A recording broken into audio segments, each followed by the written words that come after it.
அதான் சொல்கிறேன், தமிழ்நாட்டு மக்கள் வந்து எந்த அளவுக்கு அறிவாளியோ அந்த அளவுக்கு வந்து ஒரு சினிமா மோகத்தில் இருக்கக்கூடிய ஒரு முட்டாள். அதனால் அமைச்சர் புஷி ஆனந்த் வந்து வார்த்தைகளை வந்து கவனமாக கையாளணும். ஒன்றிய அரசு, மத்திய அரசுலாம் இங்கே ஒன்றும் எங்களுக்கு தர தேவையில்லை, நாங்களே எல்லாம் பார்த்துக்குறோம் அப்படின்னு சொன்னால், பாஜகவை எதிர்க்கிறதுக்கு ரமேஷ் அவர்களுக்கு இன்னும் நிறைய சக்தி வேண்டும். ஏன்னா ரமேஷ் வந்து தன்னோட தனிப்பட்ட முறையில் ஜெயிச்சு வரல, விஜய் அப்படின்ற அந்த ஒரு பிராண்டில் ஜெயிச்சு வந்தவர் தான். இப்போ சுகாதாரத்துறை அமைச்சர் அவங்க அருண் என்ன சொல்லியிருக்கிறாங்க, நான் படிக்கும் பொழுதெல்லாம் நீட்டு கிடையாது, நான் நீட்டு இல்லாமல் தான் படித்தேன் அப்படின்னு. நீங்கள் நீட்டு இல்லாமல் நோட்டை கொடுத்து படிச்சிருப்பீங்க, ஆனால் அந்த நோட்டு இதே உதயநிதி என்ன சொன்னார், இந்த மாதிரி கிறிஸ்தவர்கள் போட்ட பிச்சையில் வந்தது தான் எங்களோட அரசாங்கம், அவங்களோட ஓட்டில் வந்தது. ரெண்டாவது ஏவா வேலு அவர்கள் பார்த்தீங்கன்னா சமீபத்தில் சட்டசபையில் பேசும்போது கூட என்ன சொல்கிறாங்க, லைவ் நிகழ்ச்சியை ஒளிபரப்பு பண்ணாதீங்க. அப்படி திமுகவும் பாஜகவும் ஒன்றாக சேருவாங்க அப்படின்னா நானும் பாஜகவில் இருக்க மாட்டேன். பை த பீப்பிள் நேயர்களுக்கு வணக்கம். பல்வேறு அரசியல் பொருளாதார சமுதாய பிரச்சனையாளர் சொன்ன நிகழ்ச்சியில் நம்மிடையே பாரதிய ஜனதா கட்சியை சேர்ந்த நிஷா ராஜா வந்திருக்காங்க. வணக்கம் மேடம். வணக்கம். இப்போது மரியா வில்சன் அவர் வந்து தன் மதத்தை தூக்கி பிடிக்கும் அளவுக்கு பேசியிருக்காரு. கிறிஸ்தவம்தான் அன்பை போதித்திருக்கிற என்ற விஷயத்தெல்லாம் சொல்லியிருக்காங்க. பலரும் அது வந்து அதற்கு எதிர்வினையாற்றிருக்கிறார்கள். இது வந்து தவறான விஷயம், தமிழ் வந்து தமிழே அன்பு தான், அதை வந்து நீங்கள் எப்படி வந்து இந்த கிறிஸ்துவத்தோடு ஒப்பிட்டு பேச முடியும், தமிழுக்கு தமிழ் அன்புன்னு சொல்லியிருக்கலாம் நீங்கள் அப்படின்ற எதிர்வினையாற்றில் பல பேர் பேசியிருக்காங்க. ஸோ நீங்கள் ஒரு இஸ்லாமியர் என்ற முறையில் நீங்கள் வந்து இந்த சிறுபான்மை மக்கள் தமிழை ஒதுக்கிவிட்டு பலரும் நான் எல்லாரையும் சொல்ல, சிலர் கூட சொல்லலாம், சிலர் வந்து தமிழை ஒதுக்கிவிட்டு எங்களுக்கு வந்து இதுதான் முக்கியம், மதம்தான் முக்கியன்ற மாதிரி பறைசாற்றுகிறத எப்படி பார்க்குறீங்க? இது வந்து இரண்டு விதமாக பார்க்கலாம். ஒன்று என்ன அப்படின்னு சொன்னால், மரிய வில்சன் அவர்கள் வந்து பிறப்பால், அதாவது ஒரு கிறிஸ்தவ அப்பா அம்மாவுக்கு பிறந்ததுனால அவர் பிறப்பிலே கிறிஸ்தவர் தான். அதுக்கு அப்புறம் தான் அம்மா தான் என்ன மொழின்னு சொல்லி தரணும். இப்போ அவர் தமிழ்நாட்டில் பிறந்தனால தமிழ் சொல்லி தருவாங்க, இதே தெலுங்கில் இருந்தால் தெலுங்கு சொல்லி கொடுத்துருப்பாங்க, கர்நாடகா அது மாதிரி ஃபஸ்ட்டு அம்மா அப்பாவுக்கு பிறக்கிறது அதை வந்து யாராக இருந்தாலும் ஒத்துக்கணும். ஒரு கிறிஸ்தவ தாய் தகப்பனுக்கு பிறந்தவர் மரிய வில்சன், அதனால் அவர் பிறப்பால் கிறிஸ்தவர். அதே மாதிரி நானும் பிறப்பால் ஒரு இஸ்லாமிய தம்பதிகளுக்கு பிறந்ததுனால நானும் பிறப்பால் ஒரு இஸ்லாமியர். அதுக்கப்புறம் எங்கள் அம்மா அப்பா என்ன மொழி சொல்லித்தராங்க அப்படின்றது அப்போ பார்த்தீங்க அப்படின்னு சொன்னால் அதுக்கு அடுத்ததாக தமிழ் சொல்லித்தராங்க. அதனால் அவர் சொன்ன புரிதல் தப்பாக போயிருந்துருக்கலாம். மரிய வில்சன் அவர்கள் சொன்ன அந்த புரிதல் வந்து தப்பாக இருந்திருந்துருக்கலாம். அப்போது கடவுளே இல்லை அப்படின்னு சொல்லி சொன்னவங்களும், இதே உதயநிதி என்ன சொன்னார், இந்த மாதிரி கிறிஸ்தவர்கள் போட்ட பிச்சையில் வந்தது தான் எங்களோட அரசாங்கம், அவங்களோட ஓட்டில் வந்தது, நான் ஒரு கிறிஸ்தவன் அப்படின்னு சொல்லிட்டு அவர் அறிவித்தார். அதே மாதிரி இந்து மத நம்பிக்கைகளை அவர் எவ்வளவோ கொச்சைப்படுத்தினார் உதயநிதி அவர்கள். அப்போ உதயநிதியை வந்து இத்தனை கேள்வி கேட்டாங்க, எல்லாருமே அது கேள்வி கேட்டாங்க. ஆனால் இவர் சட்டசபையில் பேசும்போது அவர் புரிதல், அதாவது மரிய வில்சன் அவர்கள் ஒரு 2-3 மாவட்டங்களை சொல்கிறார். அதாவது நான் பிறந்தது வந்து பாண்டிச்சேரியில் பிறந்தேன், அதுக்கப்புறம் என்னோடய இது வந்து ஏதோ ஒரு தஞ்சாவூர் மாவட்டத்தில் ஏதோ ஒன்று சொன்னாங்க. அதுக்கப்புறம் பார்த்திங்கன்னா நான் வந்து இங்கே வட சென்னையில் இருக்கேன் அப்படின்னு சொல்லும்போது அவரோட ஸ்லாங்கே, லோக்கல் லாங்குவேஜே பார்த்திங்கன்னா வட சென்னையோட அந்த ஸ்லாங் வந்து கொஞ்சம் கலந்து வருது. சென்னை தமிழ் வந்து அவர் பேசும்போது வருது. ரெண்டாவது ஒரு ஆங்கில புலமையில் இருக்கிறவங்களுக்கு வந்து தமிழ் வர்றது கொஞ்சம் கஷ்டம். இப்போ நான் தமிழ் மீடியத்தில் படித்தேன், அதனால் எனக்கு தமிழ் நல்ல வரும். ஆங்கிலம் வந்து அந்த ப்ரொனவுன்சியேஷன் வரும்போது ஒரு சில வார்த்தைகள் வந்து மாறி வரும். அதனால் அது வந்து ஒரு தப்பு கிடையாது. இதே பார்த்திங்கன்னா நிதி அமைச்சர் வந்து அவங்க முன்னாள் பழனிவேல் தியாகராஜன் இருந்தாங்களா, அவங்க எப்படி பிடிஆர் பழனிவேல் அவங்க எப்படி பேசினாங்க, அவங்க பேசும்போது, அதாவது தமிழ்நாட்டோட நிதி அமைச்சர்கள் பார்த்திங்கன்னா அந்த நிதிநிலை அறிக்கையை அறிவிக்கும் பொழுது அந்த தவறுதல் வந்திருக்கு. அதனால் வந்து இவர் கொஞ்சம் மாற்றிப்பார். ஏன்னா மற்றவங்களோட மரிய வில்சன் அவர்கள் வந்து கொஞ்சம் பரவாயில்ல, ஆனாலும் முதல் முறைன்றதுனால அந்த பதட்டம் யாருக்காக இருந்தாலும் இருக்கும். ஒரு முதல் முறை ஒரு நிதிநிலை அறிக்கையை வாசிக்கும் பொழுது அந்த பதட்டம் இருக்கும். அவங்க அதை மாற்றிக்கிறேன்னு சொல்லியிருக்காங்க. அதனால் அவர் அந்த சட்டசபையில் அந்த வார்த்தைகள் சொன்னது வந்து இதுவாயிடுச்சு. ஆனால் அப்படியே அவர் கிறிஸ்தவத்தை தூக்கி பிடித்திருந்தாலும் கூட கடவுள் இல்லைன்னு சொன்னவங்களுக்கு இவங்க கடவுள் இருக்குது அப்படின்னு சொல்லி சொல்கிறாங்க. இது ஒன்று. அப்போது பிறப்பால் நான் ஒரு இஸ்லாமிய தம்பதிக்கு, அவங்க ஒரு கிறிஸ்தவ தம்பதிகளுக்கு பிறந்த குழந்தை. அப்போது நாங்கள் இந்திய நாட்டில், இப்போ இந்திய எதிர்ப்புன்னு சொல்கிறாங்களா, அப்போ நம்ம தாய்நாட்டில் பிறந்திருந்தோம்னா நம்மளோட இந்தியா என்ன மொழியை சொல்லுதோ அது நம்மளோட மொழி. அதனால் வந்து அந்த அடிப்படையில் நான் அந்த கண்ணோட்டத்தில் நான் பார்க்குறேன். இன்னொரு விஷயம் மேடம், அமைச்சர் ரமேஷ், அறநிலைத்துறை அமைச்சர் பன்னீர்செல்வம் வழியில் பார்த்தீங்கன்னா சாமி அமைச்சர், அவர் என்ன பேசியிருக்காருன்னா, இது மாதிரி எங்களுக்கு எதிரி வந்து பாஜக, கொள்கை எதிரி, ஆனால் தமிழ்நாட்டில் பாஜகவே இல்லை அப்படின்ற மாதிரி சொல்லுவார். உண்மையாகவே பார்த்தீங்கன்னா தமிழ்நாட்டில் பாஜக இல்லாத ஒரு சூழ்நிலை தான் இப்போ தெரியுது. ஏன்னா இன்னும் பெரிய அளவில் ஒன்றும் செயல்பாடுகள் எதுவுமே கிடையாது. ஒரு வறட்சியாக தான் இருக்குது பாஜகவோட செயல்பாடுகள்லாம். ஸோ பாஜக தமிழ்நாட்டில் இல்லைன்ற ஒரு கூற்று உண்மைன்ற மாதிரி தான் நிரூபிக்கப்படுதுன்னு எப்படி பார்க்குறீங்க இதை? ரமேஷ் அவர்கள் வந்து பாஜக தான் எதிரி அப்படின்னு சொல்கிறாங்க. பாஜகவை எதிர்க்கிறதுக்கு ரமேஷ் அவர்களுக்கு இன்னும் நிறைய சக்தி வேண்டும். ஏன்னா ரமேஷ் வந்து தன்னோட தனிப்பட்ட முறையில் ஜெயிச்சு வரல, விஜய் அப்படின்ற அந்த ஒரு பிராண்டில் ஜெயிச்சு வந்தவர் தான். அதனால் அவர் வந்து வாய்க்கு வந்ததெல்லாம் பேசக்கூடாது. பாரதிய ஜனதா கட்சி மத்தியிலையும் இருக்கும், தமிழ்நாட்டிலையும் இருக்குது. ஒரு சின்ன தொய்வு இருக்குது, அந்த தொய்வு கண்டிப்பாக மாறிட்டு ரமேஷ் அவர்களுக்கு எங்களோட தலைவர்கள் பதில் தருவார்கள்.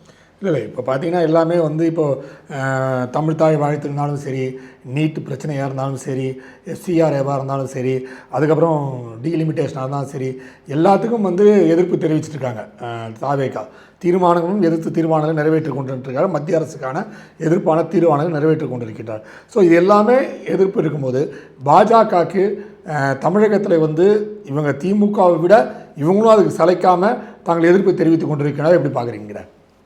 அதுதான் பக்கத்து வீட்டுக்காரன் பண்ணுறான், எய்த்த வீட்டுக்காரன் பண்ணுறான்னு சொல்லிட்டு இவங்களும் இவர்கிட்ட இருந்து கொஞ்சம், இப்போ தாவேகாவோட கொள்கை தலைவர்கள் யார், அதிமுகவில் இருந்து கொஞ்சம், டிஎம்கேல இருந்து கொஞ்சம், ரெண்டையும் உருவி போட்டு உப்மா கிண்டி வச்சது தான் தாவேகாவோட அந்த கொள்கை தலைவர்கள். அது வந்து அதை வந்து நம்ம எதுவும் தப்பு சொல்லலை. அவர் தேவைக்கு இங்கே ஒரு கை எடுத்து அவர் போட்டு உப்புமா கிண்டி வச்சாச்சு. இன்றைக்கி வந்து மக்கள் வந்து விஜய் மேலே இருந்த ஒரு கிரேஸில், அதான் சொல்கிற தமிழ்நாட்டு மக்கள் வந்து எந்த அளவுக்கு அறிவாளியோ அந்த அளவுக்கு வந்து ஒரு சினிமா மோகத்தில் இருக்கக்கூடிய ஒரு முட்டாள். இது நான் வளர்ந்து வரக்கூடிய இடத்துல இருந்தே சொல்லியிருக்கேன். தமிழன் வந்து எந்த அளவுக்கு அறிவாளியோ அந்த அளவுக்கு சினிமா மோகத்தில் இருக்கக்கூடிய ஒரு முட்டாள். அதனால் வந்து இது பிரச்சனைகள் வந்து இது நிறைய இந்த மாதிரி இருக்குது. என்னென்னா அவன் தமிழனை வந்து ஒரு ஆக்கப்பூர்வமாக ஒரு அறிவுபூர்வமாக சிந்திக்கிறது இல்லை. சும்மா நான் தான் தமிழை வளர்த்தேன், நான் தான் தமிழ் இது பண்ணேன், தமிழ்னு சும்மா தமிழில் தற்பெருமை பேசினா மட்டும் பத்தாது. நம்ம மக்கள்கிட்ட எப்படி போய் சேர்ந்துருக்குறோம், மக்களுக்கு நம்ம என்ன செஞ்சுருக்கிறோம். இப்போ விஜய் அவர்கள் வந்திருக்கிறாங்க, சினிமாவோட அந்த மாஸ் ஒரு கிரேஸில் தான் வந்திருக்காங்களே தவிர அவர் ஒன்றும் ஃபீல்டு ஒர்க்கர் கிடையாது. அதனால் ஃபீல்டு ஒரு களத்தில், அதாவது மக்களுக்கும் வந்து ஒரு தலைவன் அப்படின்னா அவன் ஒரு பணக்காரனாக இருக்கணும், அவன் கோட் சூட் போட்டிருக்கணும், அவனை வந்து எளிமையாக பார்க்கக்கூடிய தலைவனாக அவன் இருக்கக்கூடாது, 10 பேர் அவனை கையை பிடிச்சி இழுத்து நம்மளை வெளியில் விடணும், அப்படி ஒரு டிமாண்ட் இருக்கிறவங்கள தான் மக்களும் போய் விரும்பி பார்க்குறாங்களே தவிர எளிமையாக இருக்கிற தலைவனை யாரும் விரும்பலை. ஏமாற்றக்கூடியவனை தான் எல்லோரும் விரும்பலாங்களே தவிர எளிமையாக இருக்கக்கூடியவனை, அவங்களுக்காக களத்தில் நிற்கக்கூடியவனை யாரும் இது பண்ணலை. அதனால வந்து இது ஒரு சினிமா மோகத்தில் வந்த ஒரு அரசாங்கம். இப்போ அவங்க நம்மளுக்கும் இப்போ விஜய் தான் சிஎம். அதனால் அவரோட நல்ல விஷயங்களை நம்ம பாராட்டி பேசுகிறோம். ஆனால் அதுக்குன்னு வாய்க்கு வந்ததெல்லாம் பேசக்கூடாது. ஏன்னா இப்போ பார்த்தீங்கன்னா ஒன்றிய அரசுன்னு சொல்கிறாங்க. இதே பதவி ஏற்கும்போது என்ன சொன்னாங்க, இந்திய அரசியல் அமைப்பின் பால் நான் வந்து விஜய் எனும் நான் ஒரு, அப்போ அன்னைக்கு சொல்ல வேண்டியதானே ஒன்றிய அரசின் பால்னு சொல்ல வேண்டியதானே. அதாவது எந்த அரசாங்கத்தின் மீது ஒரு நம்பிக்கையின் மீது உறுதிமொழி எடுத்தாங்களோ இன்றைக்கி அதே அரசாங்கத்தை சட்டசபையில் கேவலப்படுத்தும் வகையில், கொச்சப்படுத்தும் வகையில் இவங்க அன்றைக்கி ஒன்றிய அரசுன்னு சொல்கிறாங்க. அப்போ அன்றைக்கி பதவி பிரமாணம் எடுக்கும்போது கவர்னர் அவர்கள்ட்ட சொல்ல வேண்டியதானே, இந்த இடத்துல எனக்கு ஒன்றிய அரசுன்னு இருந்தால் தான் நான் பதவி பிரமாணம் எடுத்துப்பேன் அப்படின்னு சொல்லிட்டு. அதனால் அந்த வார்த்தைகள் வந்து தடிமனாக வருது. அதை வந்து தாவேக்கா திருத்திக்கிடணும். நீட்டை ஒழிக்கிறோம் அப்படின்னு சொல்லிட்டு இவங்க சொல்கிறாங்க. நீட் வந்து ஒழிக்க முடியாது அப்படின்றது வந்து இவங்களுக்கு ஒரு புரிதல் வேணும். புரிதலெல்லாம் இருக்குது. ஆனாலும் இந்த காலேஜ் ஓனர்கள்கிட்ட அந்த ஸ்பான்சர்ஸ் வாங்க முடியாது, இல்லைனா பார்ட்டி ஃபண்ட் வாங்க முடியாது. அதனால் காலேஜ் ஓனர்களை திருப்திப்படுத்துறதுக்காக நீட் வேணான்னு சொல்கிறாங்க. இப்போ எங்கள் ஏரியாவில் வில்லிவாக்கமில் பார்த்திங்கன்னா மசூதி பக்கத்தில் பேப்பர் கடை வச்சுருக்காங்க.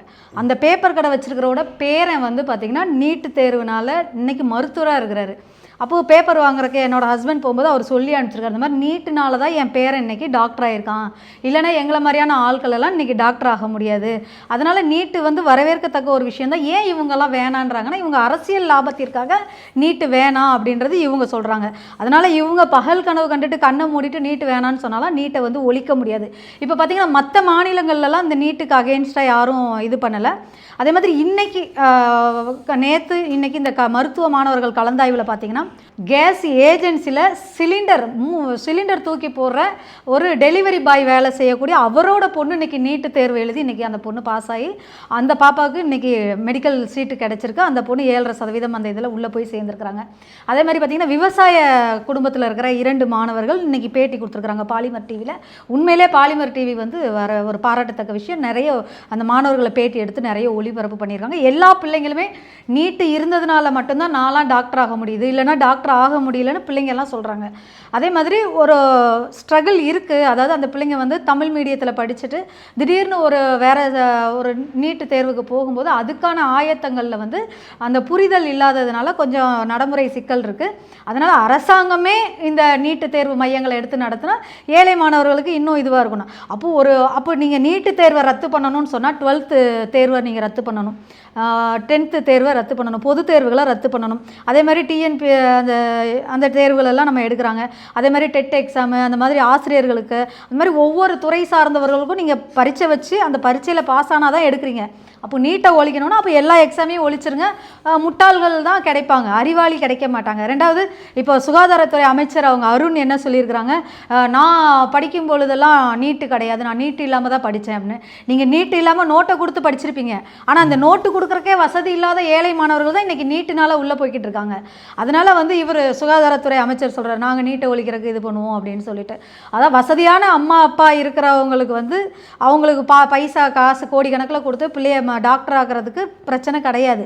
ஆனால் ஒரு ஏழை எளிய மாணவன் தன்னோட வீட்டில் முதல் பட்டதாரியாக இருக்கிறவன் படித்து தத்தி புத்தி இன்றைக்கி இந்த நீட் எக்ஸாமில் தேர்வு ஆகிட்டான் அப்படின்னா அவன் அதே 8000 10,000 பார்த்திங்கன்னா அவன் டாக்டராகி வெளியில் வந்துடுவான். இன்றைக்கி எல்கேஜி யூகேஜி படிக்கிற பிள்ளைங்களுக்கு 50,000க்கு மேலே தான் நம்ம ஃபீஸ் கட்டுறோம். அப்போ அதையும் விட கம்மியாக ஒரு 10,000 15,000 8,000 ஒரு பிள்ளை மருத்துவ மாணவர் படிக்குதுன்னா அது நீட்டால் தான். அதனால் நீட்டை வந்து இவங்க ஒழிக்கிறேன்னு சொல்கிறது, அதே மாதிரி இந்த எஃப்சிஆர் அந்த சட்டமாக இருக்கட்டும், டிமானிஸ்ட்ரேஷனாக இருக்கட்டும், எதுவாக இருந்தாலும் அதோட சாராம்சம் என்ன, அதனால் மக்களுக்கு என்ன விஷயங்கள் அதெல்லாம் பார்க்காம எல்லாத்தையும் ஒழிச்சிடணும், இதை ஒழிச்சிடணும், அதை ஒழிச்சிடணும் அப்படின்னா இவங்க மொத்தத்தில் ஒழிக்கிறதுல தான் இருக்கிறாங்களே தவிர ஆக்குறதுல இல்லை. அதே ஜென்சி தானே. இப்போ இவங்க என்ன சொல்கிறாங்க, நாங்கள் ஜென்சி தலைமுறை, நான் விஜயோட ஆட்சி வந்ததே யூடியூப்பு, அந்த ஃபேஸ்புக்கு, இன்ஸ்டாகிராமில் அந்த ஸ்டோரிஸும் அந்த ரீல்ஸும் போட்டு தான் வந்தாங்க. அப்போ நீட்டு குறித்த புரிதலை வந்து நீங்கள் திருப்பி ஸ்டோரியாக போடுங்க, மக்களுக்கு நல்லதை சொல்லிக் கொடுங்க. முட்டாள்தனமான இல்லை ஒரு மக்களுக்கு நடைமுறையில் சாத்தியம் இல்லாத ஒரு அல்லதை சொல்லி தராதிங்க, நல்ல விஷயங்களை சொல்லித்தாங்க. வருங்கால சந்ததிகளுக்கு வழிகாட்டுற ஒரு அரசாக விஜய் அவர்களுடைய அரசு இருக்கணும். ஏன்னா ஏழைகளுக்கு உதவி பண்ணக்கூடிய ஒரு அரசாக இருக்குது. அதே மாதிரி இந்த நீட்டு விஷயத்தில் ஒரு மாணவர்களை குழப்புற ஒரு மனநிலை இல்லாமல் தெளிவான ஒரு சிந்தனையோடு அவங்களுக்கு அதை புரிதலை கொடுக்கணும். இன்னொரு விஷயம் மேடம் பார்த்தீங்கன்னா, இப்போது திமுகவோட செயல்பாடுகள் இப்போ வந்து பாஜகவை நெருங்குறது அப்படின்னு குற்றச்சாட்டுலாம் இருக்குது. ஏன்னா நேற்று கூட பார்த்தீங்கன்னா அந்த டீ பார்ட்டிலாம் போய் நேற்று கலந்துக்கிட்டாங்க கனிமொழி அவர்கள். ஸோ இந்த சூழ்நிலையில் திமுக பாஜக எப்படி உறவுமுறை இருக்குன்னு நினைக்கிறீங்க? மேலிடம் தான் முடிவு பண்ணணும். அப்படி திமுகவும் பாஜகவும் ஒன்றாக சேருவாங்க அப்படின்னா நானும் பாஜகவில் இருக்க மாட்டேன். ஏன் அப்படின்னா அதிலேருந்து வெளியில் போயிடுவோம் நான்லாம். ஏன்னா நம்ம யாரை எதிர்த்து நம்ம அரசியலில் களம் பண்ணணுமோ, யாரை எதிர்த்து நம்ம இது பண்ணணுமோ, அப்போ அரசியல் லாபத்திற்காக மேலிடம் வந்து அவங்களோட கூட்டணி வச்சாலோ இல்லை ஒரு இது இருந்தாலோ ஒரு சாதாரண உறுப்பினராக நான் பாஜகவிலேருந்து வெளியேறதுக்கு தயங்கலை. இன்னொரு விஷயம் மேடம் பார்த்தீங்கன்னா, இப்போது திமுகவோட செயல்பாடு இப்போ பார்த்தீங்கன்னா அவங்க வந்து திடீர்னு பயங்கரமாக வந்து தாவேக்காவை ஆதரிக்கிறாங்க. சட்டசபைக்கெல்லாம் பார்த்தீங்கன்னா ஒரு ஆதரித்து செயல்படுற மாதிரி இருந்துச்சு. இது வந்து உதயநிதி ஸ்டாலினுக்கு ஒரு பெரிய ஷாக்காக இருந்துச்சு. ஸோ இதெல்லாம் எப்படி நீங்கள் பார்க்குறீங்க இந்த நிகழ்வுகளெல்லாம்? இப்போ வந்து அவங்க செயல்பாடு தாவேக்காவோட அரசின் செயல்பாடுலாம் எப்படி இருக்குது? தாவேக்காவினுடைய அரசு நல்லா செயல்படுறாங்க. ஆனால் மத்திய அரசாங்கத்தை எதிர்க்கக்கூடிய அல்லது மத்திய அரசாங்கத்தை ஒரு ஒன்றிய அரசுன்னு சொல்லக்கூடிய, ஏன்னா எனக்குலாம் யாராவது மத்திய அரசாங்கத்தை ஒன்றிய அரசுன்னு சொல்லிட்டாங்கன்னா என்னால் அந்த வார்த்தையை ஏற்றுக்கவே முடியாது. ஏன்னா ஒவ்வொருத்தரும் பதவி பிரமாணம் எடுக்கும்பொழுது, இப்போ விஜய் அவர்கள் பதவி பிரமாணம் எடுக்கிறது ஒரு வாட்டி 1க்கு 2 வாட்டி ப்ளே பண்ணி பார்க்க சொல்லுங்கள். அப்போ அவர் என்ன சொல்கிறார், இந்திய அரசியல் அமைப்பின்பால் தான் அவர் எல்லாருமே அன்னைக்கு பதவி பிரமாணம் எடுத்துக்கிட்டாங்க. அப்போ அன்னைக்கு உங்களுக்கு இனிச்சிச்சு மத்திய அரசாங்கம் இந்திய அரசாங்கம், இன்றைக்கி உங்களுக்கு கசக்குதா ஒன்றிய அரசாங்கம்னு சொல்கிறதுக்கு? அப்போ முதல்ல வந்து தப்பு அந்த இடத்துல இருக்குது. அதனால் அந்த வார்த்தைகள், அதே மாதிரி ஆதவ் அர்ஜுனா வந்து இப்போ கொஞ்சம் ஓவராக தான் இப்போ பேசியிருக்கிறாரு. அப்போ அந்த ஒன்றிய அரசுன்னு சொல்லிட்டு அது இந்த புஷி ஆனந்த் அவரும் மத்திய அரசாங்கத்தை ஒன்றிய அரசுன்னு சொல்கிறாரு. இதனால தான் திராவிட அரசாங்கம் அழிந்து போனதுக்கு காரணம், ஒளிந்து போனதுக்கு காரணம்.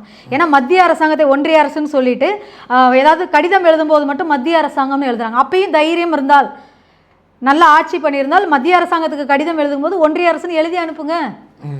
இரட்டை ஒரு எதுக்கு அந்த ஒரு இரட்டை மனநிலை என்ன? தமிழ்நாட்டில் பேசும்போது ஒன்றிய அரசுன்னு பேசிட்டு மத்திய அரசுக்கு கடிதம் எழுதும்போது மத்திய அரசின் கடிதம் எழுதுவது, பதவி பிரமாணம் ஏற்றுக்கொள்ளும் போது இந்திய அரசாங்கம் என்று சொல்வது, அப்போது அது வந்து ஒரு பித்தலாட்டம் பண்ணுற வேலை. ஏவா வேலு அவர் முதல்ல அமைச்சராக இருந்தார், இப்போல்லாம் வந்து ஏதோ ஜெயிச்சுட்டு பண்ணிட்டார். அவரை பார்த்தீங்கன்னா திருவண்ணாமலையில் கிட்டத்தட்ட வந்து 150 ஏக்கர் இடத்த வந்து வளைச்சி போய் எடுத்துகிட்டு அதுக்கப்புறம் பல்வேறு விஷயங்களில் பார்த்தீங்கன்னா அந்த இடத்த வந்து கிட்டத்தட்ட வந்து 8 கோடி ரூபாய்க்கு மணலை எடுத்துகிட்டு வந்து அங்கே நிரப்பியிருக்காங்க ஸ்டாலின் அவர்கள் மீட்டிங்க்கு வருவதற்காக அப்படின்னு ஒரு குற்றச்சாட்டு வெளியே வந்திருக்கு. அறப்போர் என்ற இயக்கம் அதை கொண்டு வந்திருக்காங்க. அது எப்படி இந்த நிகழ்வில் பார்க்குறீங்க? அறப்போர் இயக்கம் வந்து பார்த்திங்கன்னா அந்த பிரிக்கெட்ஸ் அந்த இது பள்ளிக்கரணை சதுப்பு நிலத்துக்கு கேஸ் போட்டு அவங்க ஜெயிச்சிருந்தாங்க. அப்போ இந்த விஷயமும் சொல்லும் பொழுது அதோட தன்மை என்னன்னு நம்ம ஆராய்ச்சி பண்ணணும்.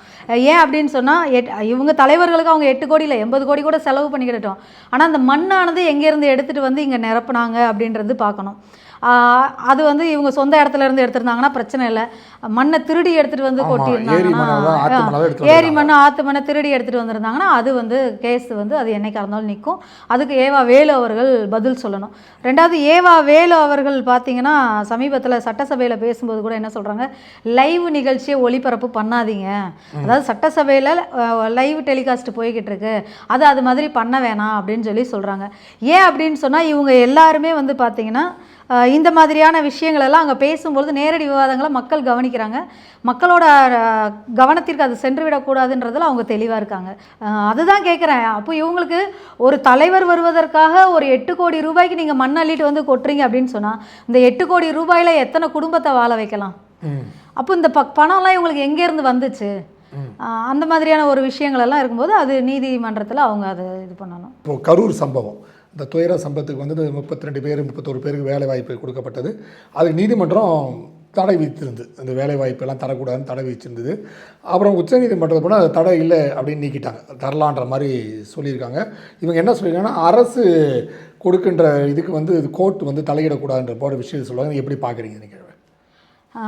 அதான் முதல்வர் விஜய் அவர்கள் வந்து அவரோட விருப்பத்தின் பேரில் இந்த அரசாணையை வந்து அவங்க பிறப்பிக்கும்போது அப்போ முன்னாடி இருக்கக்கூடிய அரசாங்கம் இப்போ பார்த்தீங்க அப்படின்னு சொன்னால் திமுக பீரியடில் மாஞ்சோலை தேயிலை தோட்ட தொழிலாளர்கள் அந்த சுட்டு கொல்லப்பட்டதாக இருக்கட்டும், அதேமாதிரி தூத்துக்குடி ஸ்டெர்லைட் ஆலைக்கு எதிராக அதிமுக பீரியடில் நடந்த கலவரங்கள், அப்போ அந்தந்த அரசாங்கத்திலேருந்து அந்த முதல்வர்கள் வந்து அவங்களோட குடும்பத்துக்கு கொடுக்கல, இப்போ விஜய் அவர்கள் கொடுக்குறாங்க.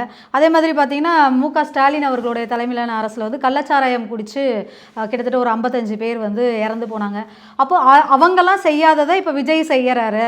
அப்போது உச்சநீதிமன்றத்தில் வந்து இன்றைக்கி வந்து அவங்க வந்து இடைக்கால தடையை வந்து ரத்து பண்ணியிருக்கிறாங்க. உயர்நீதிமன்றத்தோட இதை வந்து தடை பண்ணி கொடுத்துருக்குறாங்க. அதனால் விஜய் அவர்கள் வந்து அந்த பணி நியமன ஆணை வழங்குவார் அப்படின்னு நிறைய பேர் சொல்லுவாங்க. வானதி சீனிவாசன் கூட சொன்னாங்க, இந்து அமைப்பிலும் கூட நிறைய பேர் மரணம் அடைந்திருக்காங்க, அவங்களெலாம் கூட அரசு வேலை வேணும்னு சொல்லியிருக்காங்க. அது எப்படி பார்க்குறீங்க? இதை இப்போ பாஜக தமிழ்நாட்டில் ஆட்சியில் இருந்தாங்கன்னா பாஜக யாரெல்லாம் இறந்து போனாங்களோ அவங்களுக்கு கொடுக்கலாம். இது என்ன அப்படின்னு சொன்னால் இவர் விஜய் அவர்களை பார்க்குறக்காக அந்த கூட்டத்தில் போய் அப்போ இது வந்து ஒரு 2 விதமாக பார்க்கலாம். ஒன்று விஜய் அவர்கள் அவர் நம்பி வந்து செத்தவங்களுக்கு இன்றைக்கி பணி நியமன ஆணையம் வழங்குறாங்கன்னு இருக்கலாம். அப்போது நாளை பின்ன இதே மாதிரி விஜய் அவர்கள் கூட்டத்துக்கு ஊரில் இருக்கிற கிளடு கட்டையெல்லாம் அனுப்பிச்சு செத்தா 20 லட்சம், ஏன்னா அந்த போய் அவன் உயிரோடு இருந்தால் கூட அவன் அவ்வளோ சம்பாதிக்க மாட்டான், அதனால் விஜய் கூடத்துக்கு போய் செத்தா கூட வீட்டில் யாருக்காவது கவர்மெண்ட் வேலை கிடைக்கும்னு ஒரு தவறான புரிதல் மக்கள் மனசில் வரும். இன்னொரு விஷயம் பார்த்தீங்கன்னா புஷி ஆனந்த் அவர்கள் வந்து இந்த 125 நாள் பிபி ராம்ஜி அந்த பற்றி பேசியிருக்கும் போது இதில் ஒன்றிய அரசு வந்து உதவி செய்ய தேவையில்லை, நாங்களே எல்லாம் பார்த்துருவோன்ற மாதிரி சொல்லியிருக்காரு. அது என்ன நிகழ்வு பார்க்குறீங்க நீங்கள்? அதுதான் இவங்க வந்து வாய்ச்சவிடல், அதாவது இப்போ தான் வந்திருக்கிறாங்க, வந்து இன்னும் ஒரு 3 மாதம் கூட முடிவடையலை. அதுக்குள்ளே பார்த்திங்கன்னா வாய் கொழுப்பு இருக்கக்கூடாது. அதாவது இந்த 3 மாதத்துலேயே அந்த இதெல்லாம் இருந்ததுனால அமைச்சர் புஷி ஆனந்த் வந்து வார்த்தைகளை வந்து கவனமாக கையாளணும். ஒன்றிய அரசு மத்திய அரசுலாம் இங்கே ஒன்றும் எங்களுக்கு தர தேவையில்லை, நாங்களே எல்லாம் பார்த்துக்குறோம் அப்படின்னு சொன்னால் அந்த விபி ராம்ஜின்ற இதில் பார்த்திங்கன்னா ஃபஸ்ட்டு 125 நாட்கள் வேலை நாட்களாக இருந்தது. மத்திய அரசாங்கம் இப்போ சமீபத்தில் அந்த திருத்தங்கள் கொண்டு வந்ததில் 150 நாட்கள் கொடுக்குறாங்க. இதில் பார்த்திங்கன்னா ஃபஸ்ட்டு வந்து 70% வந்து மத்திய அரசாங்கமும் இவங்களும் கொடுத்துட்டு இருந்தாங்க. இப்போ 60% காசு வந்து மத்திய அரசாங்கம், 40% வந்து தான் இப்போ மாநில அரசாங்கம் கொடுக்குறாங்க. அப்போ புஷி ஆனந்த் வந்து சிஎம் அவர்கள்கிட்ட சொல்லிட்டு மத்திய அரசாங்கத்திலேருந்து வந்து அந்த 60% காசு எங்களுக்கு தேவையில்லை, இங்கே நாங்களே எல்லாம் பார்த்துக்குறோம் அப்படின்னு சொல்லணும். அப்புறம் மத்திய அரசு எங்களுக்கு நிதி தரல, இது தரல, அது தரலன்னு சொல்லக்கூடாது. அதே மாதிரி ஒரே திட்டத்தில் மட்டும் இல்லை, வரக்கூடிய அனைத்து திட்டங்களிலும் வரக்கூடிய அனைத்து திட்டங்களையும் மத்திய அரசாங்கத்தோட நிதி எங்களுக்கு எதுவும் தேவையில்லை, மாநில அரசாங்கம் நாங்களே தாந்தோன்றித்தனமாக பார்த்து கொள்வோம் என்று முதல்ல அவங்க சிஎம் கிட்ட சொல்லி முதல்ல புஷி ஆனந்த் வந்து முதல்ல அங்கே மத்திய அரசாங்கத்துக்கு வெளிப்படையாக எங்களுக்கு மத்திய அரசு நிதியே தேவையில்லை, நாங்கள் மாநில அரசாங்கத்தில் இருக்கிற நிதியை வச்சு நாங்கள் எல்லா ஸ்கீமையும் இம்ப்ளிமெண்ட் பண்ணிக்கிறோம், நாங்கள் தாந்தோன்றித்தனமாக தமிழ்நாட்டை தனியாக பிரிச்சுக்கிறோம்னு சொல்லிட்டு புஷி ஆனந்த் சொல்லுவாங்க. அதே மாதிரி பார்த்தீங்கன்னா லாக்அப் மரணங்கள் போன்ற விஷயங்கள் தொடர்ந்து நடைபெற்று கொண்டே இருக்கின்றது. இப்போ அமுதன்றவர் கூட இந்த போதைப்பொருள் விஷயத்தில் வந்து மரணம் அடைந்திருக்காரு. தாய் தந்தையும் கூட அது வந்து இல்லை, இது சரியான நிகழ்வு கிடையாது, இது வந்து தொடர்ந்து வந்து என் மகன் வந்து அந்த இன்ஃபர்மேஷன் கொடுத்துருக்காரு, அவரே வந்து போலீஸ் சொல்லி வந்து கொலை நடந்திருக்குது. ஸோ காவல்துறை மீது ஒரு மிகப்பெரிய புகார் அளிச்சிருக்காங்க. ஏற்கனவே பார்த்தா சிங்கப்பண்ணே போன்ற நிகழ்வுலாம் இருக்குது, காவல்துறை ரொம்ப ஸ்ட்ராங்காக இருக்குன்னா சொல்லப்பட்டது. இதெல்லாம் இப்போது இந்த ஆட்சியில் வந்து இதெல்லாம் வந்து ஒரு பெரிய ஒரு பின்னடைவாக பார்க்கப்படுகிறது. எப்படி பார்க்குறீங்க நீங்கள்? அதே மாதிரி இதற்கு முன்னாடி அந்த ஒரு பெண்ணை கொலை செய்த ராம்குமார்ன்ற தம்பி கூட சிறைக்குள்ளே தான் அவர் இறந்து போனார். அந்த மாதிரி அது சிறை மரணங்கள் வந்து இன்னும் வரைக்கும் மர்மமாகவே இருக்குது. அது வந்து காவல்துறை தான் விசாரிக்கணும், விசாரித்து மக்களுக்கு அது என்ன அப்படின்னு சொல்லிட்டு சொல்லணும். உங்கள் நேரத்தை ஒதுக்கி பேட்டுறது மிக மகிழ்ச்சி மேடம். நன்றி. நன்றி. நேரில் மீண்டும் அடுத்த நிகழ்ச்சியில் சந்திப்போம். அதில் நன்றி, வணக்கம்.